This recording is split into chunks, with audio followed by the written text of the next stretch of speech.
දැන් හිතන්න ඔබලා මේ අපි ඔබ්ජෙක්ට් එකක් එහෙම නේද? An object is suspended by using light inextensible string. ඇදෙන්නේ නැති string එකකින් mass එකක් එල්ලනවා කියලා හිතන්න. නේ? අර ඊවරේදත් අපි දැක්කේ ඔය social media වල එහෙම නේද? ඒක ළමයි බර බලන්නද කොහෙද එල්ලිලා තියෙනවා පොඩි සීන් එකක් එහෙම එකක් ගියා නේ. ඒක තමයි. මෙහෙම ඔබ්ජෙක්ට් එකක් කියනවා දැන් ඔය එල්ලෙන්න හේතු තියෙනවානේ ගොඩක් කිව්වා නේ. ඒ ඔයගලන්ට තියෙනනේ පෞද්ගලික හේතු තියෙනවානේ පොදුවේ කාටවත් කියා ගන්න බැරි ඒවා. ඔය එහෙම වුණාම තියෙන සමහරක් කියලාවට එල්ලෙන නමුත් සුදා මෙතන ප්‍රශ්නේ තියෙන්නේ දැක්කද අර එල්ලෙන්න දාලා තිබ්බ ලනුව ගිහිල්ලා තියෙන දිගයි ඒ ලනුව දාලා තියෙන විදියයි ඒ මාර ටෙක්නික් ෆුල් එක එහෙනම් මාර උත්සාහයක් යෙදিলা තියෙනවා උත්සාහයක් දාලා තියෙනවා මේ ඒ ලනුව දාන්නම එහෙනම් තව පොඩ්ඩක් අල්ලගෙන හිටියා නම් හරි නැත්නම් ඕක කඩාගෙන වැටෙනවා නම් හරි ළමයා තාමත් ඉන්නවනේ නේ අර ශක්තිමත් භාවය කියන එක හදාගන්න අපි ගණන් හදලා දිගන්න ලයිට් ඉන්එක්ස්ටෙන්සිබල් ලයිට් තුනක් මෙයාට දරා ගැනීමේ හැකියාව තියෙන එක මාර වැදගත්. දරා ගැනීමක් නැති වුණාම තමයි හුඟක් වෙලාවට නේද? ඒගොල්ලන්ට කියන්නේ අපිට අපිව එපා වෙලා යන්නේ.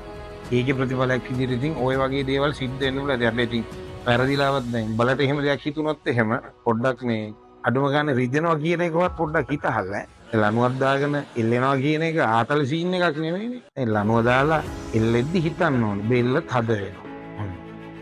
ඕෆ්ම හිර වෙනවා නේ දැන් බැරි වෙලාවකත් බූෆ් ගාලා මොන හරි කියව ගත්තොත් ආලා පාලේ එකෙක් ෆයර් වෙලා ඇවිල්ලා ගලවන්න ඉඩ තියෙනවා සමහර විට සාමාන්‍යයෙන් එල්ලෙන එක එහෙන් බලාපොරොත්තුෙන් එල්ලෙනවා කියලා හිතන්නේ මට ඉතින් අත්දැකීම් නැහැ ඔය එල්ලෙන එක සම්බන්ධයෙන් ඉතින් මේ ඕගොල්ලන්ට එහෙම ප්‍රශ්නයක් ආවොත් පොඩ්ඩක් අඩුම ගන්න හිතන්න රිදෙනවා කියන එකවත් දැන් නිකන් ඇවිදගෙන යද්දි කකුලක් මොකක හරි වැදුනත් නේ අපිට ඒ බංකුවක වැදුනත් බංකුවත් එක්ක එන තරහත් එක්ක බලපුවාම අර වගේ ලණුවක එල්ලෙනවා කියන මානසිකත්වයේ ලේසි පාසු එකක් නෙමෙයි.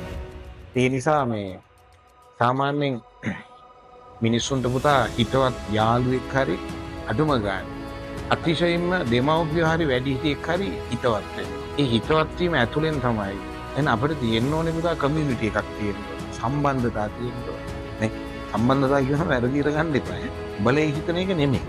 සම්බන්ධතා කියලා කියන්නේ පුතා අම්මා තාත්තා අඩුම ගානේ පුංචි අම්මත් එක්ක දරුවෙකුට සම්බන්ධතාවයක් තියෙනවා නම් නේද අම්මට කියන්න බැරි දේවල් පුංචි අම්මට කිව්ව හැකි පුංචි අම්මා හරි අපූර්ව චරිතයක් එයා ගොඩක් ප්‍රශ්න වලට විසඳුම් හරි අපූර්වට අරන් දෙන පුංචි අම්මගේ පුතාට නෙමෙයි උඹට ඒක ගත්තේ පැහැදිලි පුංචි අම්මට හොඳම යාළුවා වෙන්න සමහර විට වාගේ අම්මා වෙන්නත් ඉඩ තියෙනවා ආන්නේ ඒකත් එක්ක දරුවෝ කතා කරන්නේ මොන හරි ප්‍රශ්නයක් වුණොත් විසඳ ගන්න බැරි නම් ගුරුවරයෙකුට කියලා උත්සාහ කරන්න ඒ ප්‍රශ්නෙට ගන්න පුළුවන් උපරිම හොඳම විසඳුම අරගෙන සාර්ථක පුරවැසියෙක් නේ හරි අපි මේක ඉස්සරහට අදගෙන යමු එහෙමනම් හරි